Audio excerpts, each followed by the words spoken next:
But other than that, well, we had very little problem here. Nothing like the West Coast, you know, where they were put into concentration camps, so we kind of lucked out in that way. They did take our weapons away, all our firearms, and camera, and let's see, we couldn't have shortwave in our radio. We had to turn our radios in, and they took the shortwave out of it. Yes, so just in case somebody tried to sabotage or... I think so, yes. Yeah. I think there was still a lot of fear because I think one of the things that's happened is that some of the old records that were written, the minutes of the meetings and things, they were burned. Back on the show. They burned the records because they were afraid to keep those around. And so they had to reconstruct a lot of those records afterwards, and they had to, from memory, and some of the Issei's took the trouble to sit down and try to put down some of this history so that at least it would be written down somewhere. But I think there was both a lot of people that helped Japanese, as I understand it, and really went out of their way, but other people were, I think, again, were prejudiced against the Japanese Americans as well. So there was both good and bad during that time. Among the good was Governor Carr, who invited West Coast Japanese to move to Colorado to avoid the relocation camps. Thousands accepted his offer. During the war, due to the influence of Governor Carr, Colorado residents were not interned. The Buddhist temple received special permission for Reverend Tamai to travel throughout Colorado, Wyoming, and Nebraska without restriction. Some Californians, however, were sent to the Amachi camp, which was located in southeastern Colorado. After farming 39, we moved to L.A., and was just trying to get started there, and I think we had a fairly good start when the war broke out, and we had no choice of either go through the relocation camps or try to make it on the outside, evacuate on our own, and in my case, we decided to try to get back to the San Luis Valley, where we still had a few friends, and to start over, which we did. My brother-in-law and sister went to Amachi, but after 1 year, after we got started, why, they came and joined us, so we started farming again.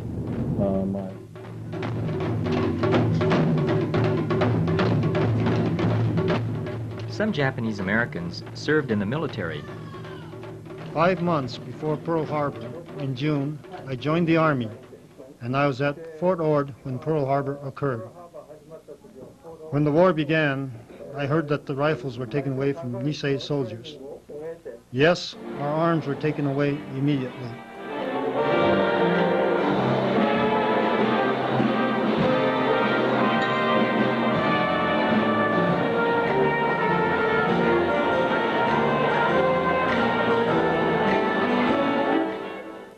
Following the war, the Tri-State Buddhist temples concentrated on getting back to normal. Because of the migration from the West Coast, membership was at its highest levels. Temples were built or remodeled.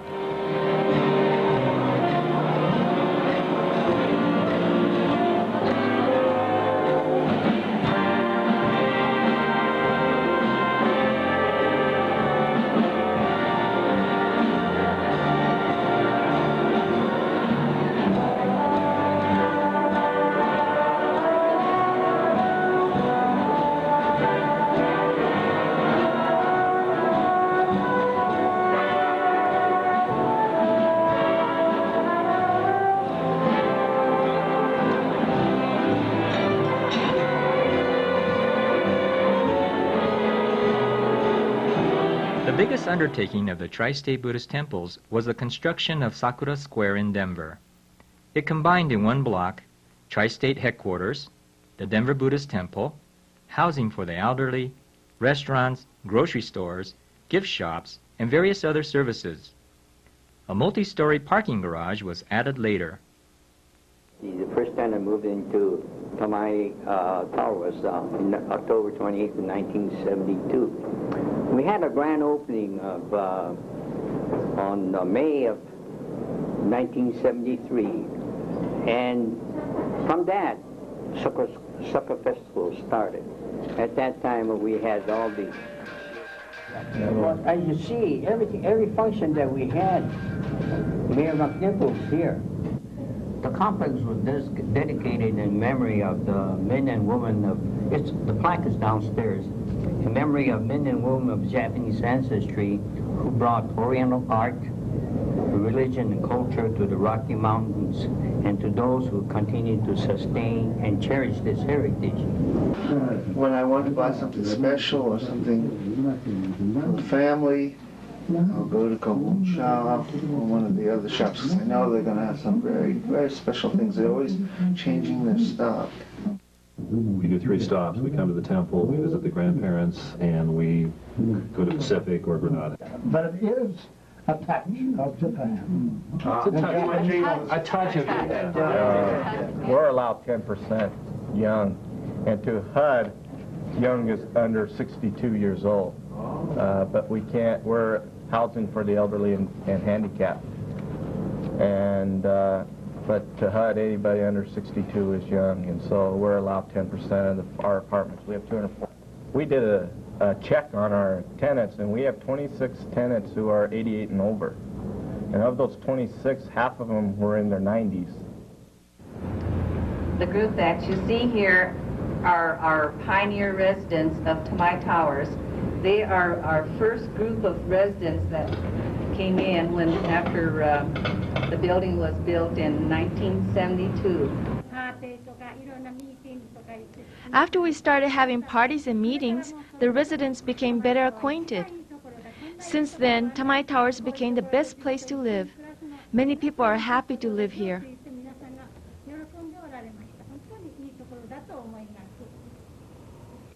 First of all, I'm very happy that the Buddhist temple is nearby. Also, the office is staffed by people who understand Japanese. They always smile and treat us kindly, and I'm very glad. I don't understand any English, so I'm very appreciative. Also, downstairs there are the 2 Japanese stores, which make it convenient, and I'm very thankful. But you don't have to be Japanese to live here. We've only had one eviction. Had to evict only one tenant in 19 years. We formed a grievance committee so that anybody in the building who had a grievance could take it up with this committee, and this committee would consider it and then go to management office and act as a liaison and peacemaker. And the committee functioned for 18 months and went out of business because it never had a grievance. In recent years, non-Japanese members have been added to the tri-state community through intermarriage and conversion. And I think one of the most important things was given to me by Okamoto Sensei, one of the younger senseis. He told me to come here for myself, and because I could not help anyone else. All I can do is help myself. And if I can do that, I can become a better person, and through that, I will help others. I came here out of curiosity because I'd been studying. And I was Lutheran. And I came here out of curiosity during the bazaar. And I walked into this hondo. I sat and looked at the Onaijin, and I listened to the 3 minister's lecture. I said, I'm coming back. And I came back then when the service started that fall. I just sat there and was just natural, comfortable, peaceful, serene to me. Were you raised in Buddhism? No, I was raised in the Christian church and decided to switch. And it feels very comfortable for me. It feels like the right place to be. I was out of most religions for quite some time, but always considered myself spiritual. And I think formally became involved here when we had our own children, and decided that we'd like to ground them not only in the culture that was not dominant in this society, so they had a balance, but also to give them some religious foundation that has some group support to it. So been a member for several years. We've been involved before that, but really became active once our son, who's almost 5, became old enough to attend Dharma school. And this temple has been wonderful. It's very, very family oriented. The Dharma school seems very active, and I teach 7th grade here at the Dharma school. So. How do these new members feel about the use of the Japanese language in the service? Well, I made a recommendation a couple years ago at our meeting that we have prior to Sunday school starting, and I think it would be important, since we do have a lot of Anglo children that attend the church, to at least have one Sunday a month or one Sunday every other month that we could do it in English.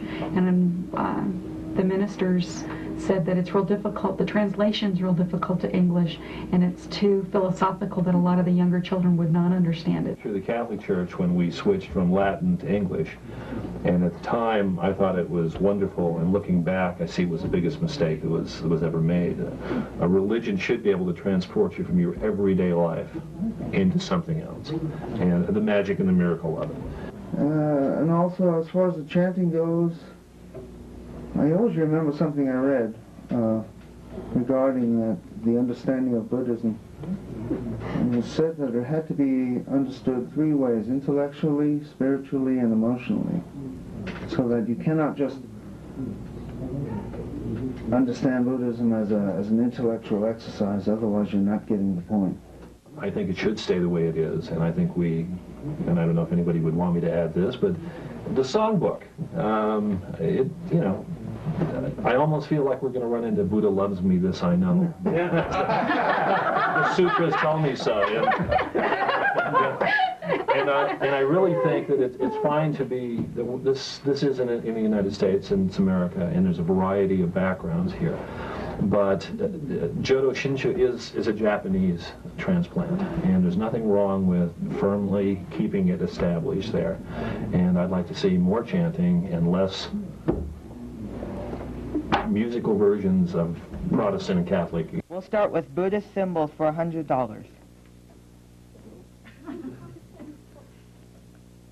A teaching tool for Reverend Okamoto. Bonsai Blimpos? What is a golf club? I'm sorry.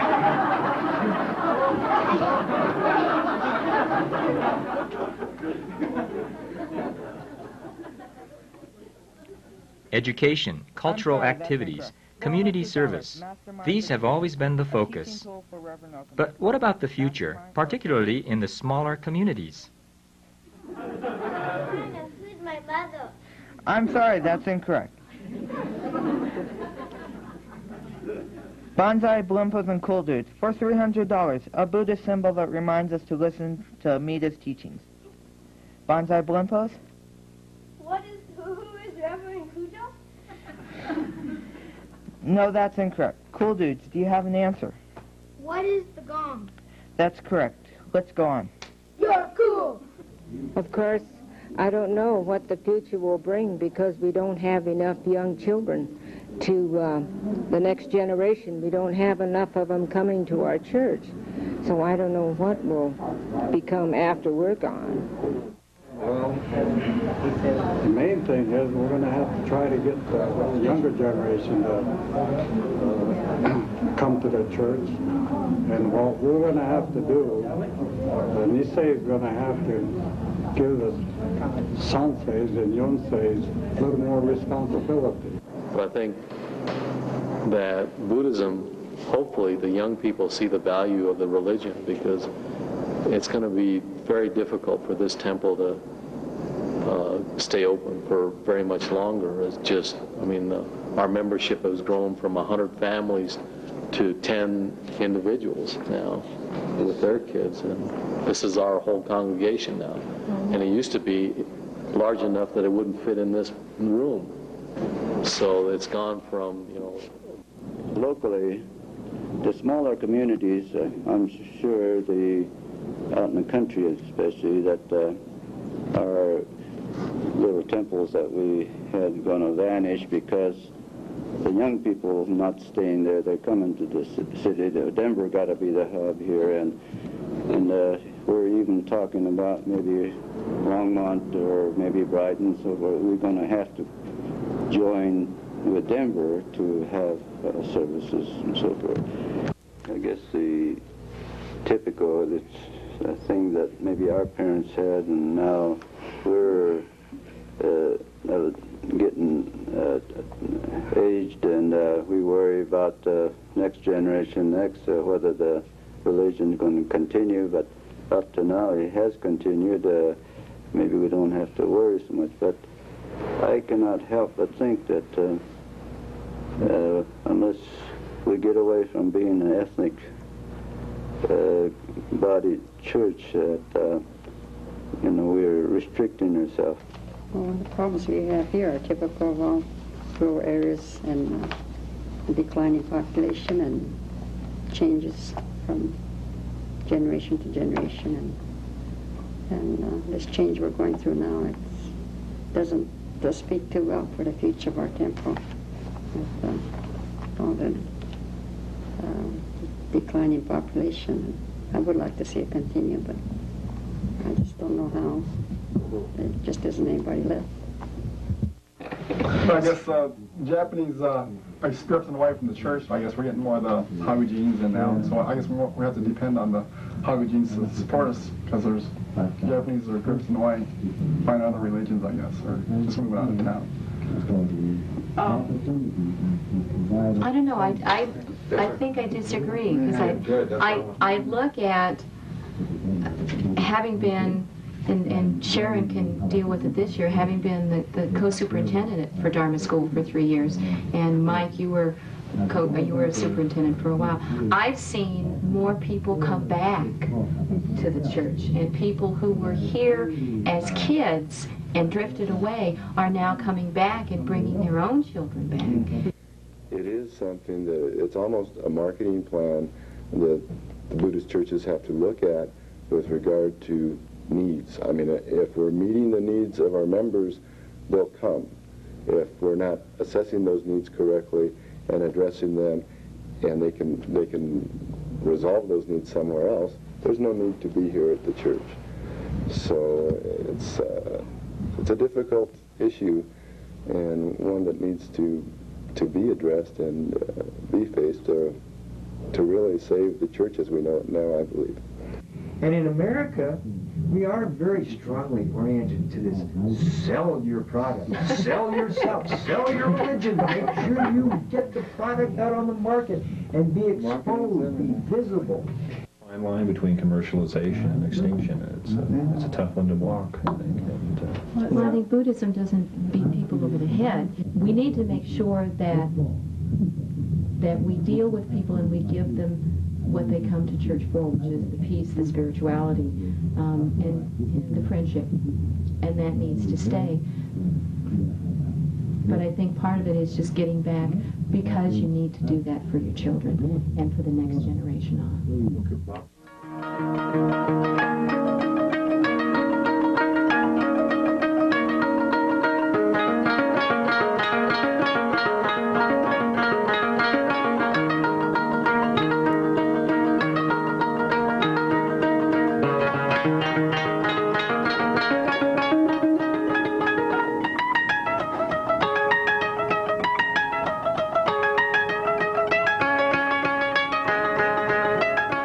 There have been many changes in the last 75 years. What does the future hold? More changes. There is an old Japanese saying, "Life is a chain of uncertainties, and all things are subject to change."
This video, which commemorates the 75th anniversary of the Tri-State Buddhist temples, is dedicated to the memory of the Issei men and women who practiced Jodo Shinshu with steadfast shinjin and perseverance.